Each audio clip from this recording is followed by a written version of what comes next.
Tu as 7 ans, on te met une hache dans les mains, pas pour jouer, pour survivre. Le vent mord tes joues, la fumée s'élève de l'âtre et les murs en bois de ta maison longue gémissent sous le poids de la tempête hivernale à l'extérieur. Tu ne pleures pas, pleurer ne fait pas partie de grandir ici, pas encore, pas dans le monde des Vikings. Avant de plonger plus loin, assurez-vous de vous abonner pour ne rien manquer.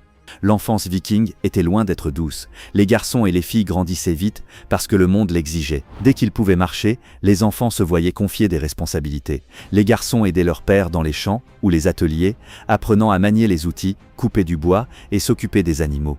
Les filles, quant à elles, maîtrisaient les tâches domestiques, préparaient la nourriture, filaient la laine et veillaient sur les plus jeunes. La survie dans l'environnement nordique impitoyable dépendait de la contribution de chaque main. La vie était physiquement exigeante.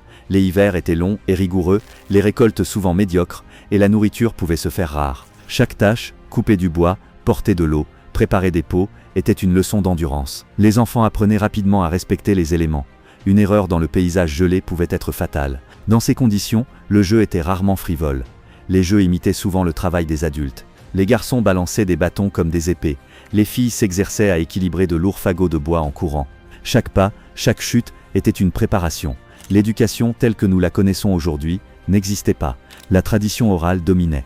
Les enfants apprenaient à travers des histoires, des chansons et l'observation. Les récits d'Odin, de Thor et des héros légendaires n'étaient pas seulement des divertissements, ils étaient des enseignements. Le courage, la ruse, la loyauté et la force étaient ancrés en eux bien avant qu'ils ne voient un champ de bataille.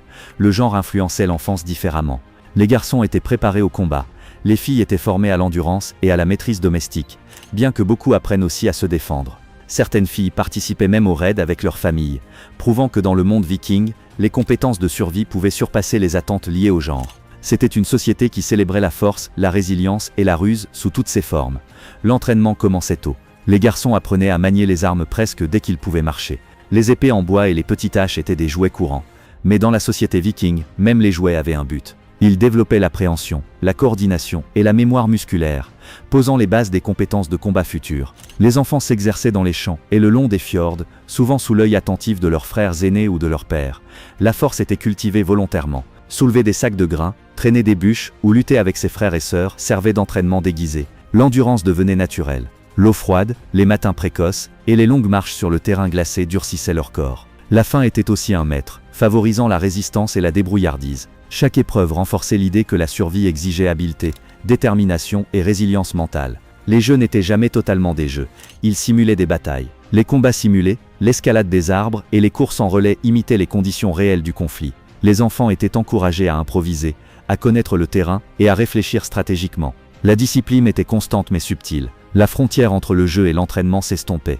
À l'adolescence, les muscles, les réflexes et les instincts d'un garçon étaient façonnés par des années de préparation volontaire. La première véritable exposition au danger arrivait souvent au début de l'adolescence. Les garçons pouvaient accompagner un petit groupe de chasse ou observer les guerriers plus âgés préparer des raids. C'était une initiation progressive. Aucun enfant n'était jeté directement dans un conflit complet. Au lieu de cela, ils observaient, apprenaient et s'adaptaient. La pression sociale jouait un rôle important. Le respect des pairs, les attentes familiales et le désir de se prouver soi-même encourageaient l'engagement précoce dans les compétences violentes. L'initiation n'était pas seulement physique, elle était mentale. Les enfants observaient les modèles, apprenaient à anticiper les réactions et comprenaient les conséquences de l'inaction. Ils observaient le chaos du combat et la discipline des expérimentés. Grâce à un encadrement attentif, ils apprenaient que la survie dépendait du timing, du courage et de l'intelligence, et non de la seule force brute. Progressivement, les jeunes guerriers assumaient plus de responsabilités.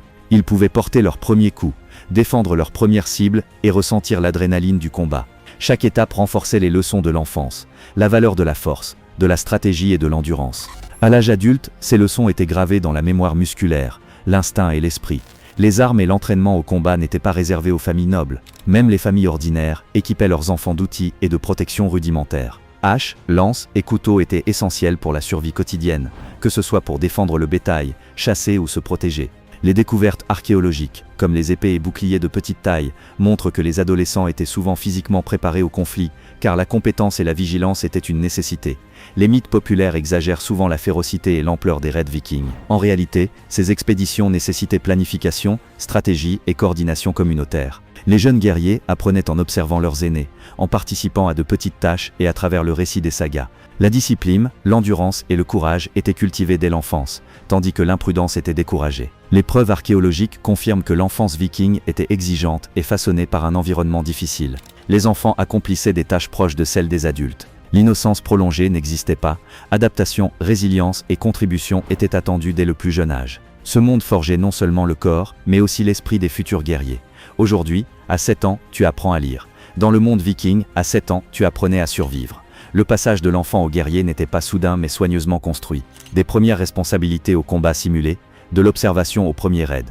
Chaque étape formait les compétences nécessaires pour survivre et combattre. À l'adolescence, les enfants vikings étaient déjà aguerris et préparés aux dures réalités de leur monde. Comprendre comment les enfants vikings devenaient des guerriers permet de saisir une société où la force, le courage et la résilience étaient essentiels dès le plus jeune âge. Dans ce monde, apprendre à se battre allait de pair avec apprendre à vivre. Chaque enfant était un défenseur potentiel, chaque leçon un pas vers la survie, chaque histoire un modèle de bravoure. Pour conclure, il est fascinant de réaliser que l'enfance viking était bien plus qu'une simple préparation physique. Chaque tâche, chaque jeu, chaque observation contribuait à forger non seulement le corps, mais aussi l'esprit.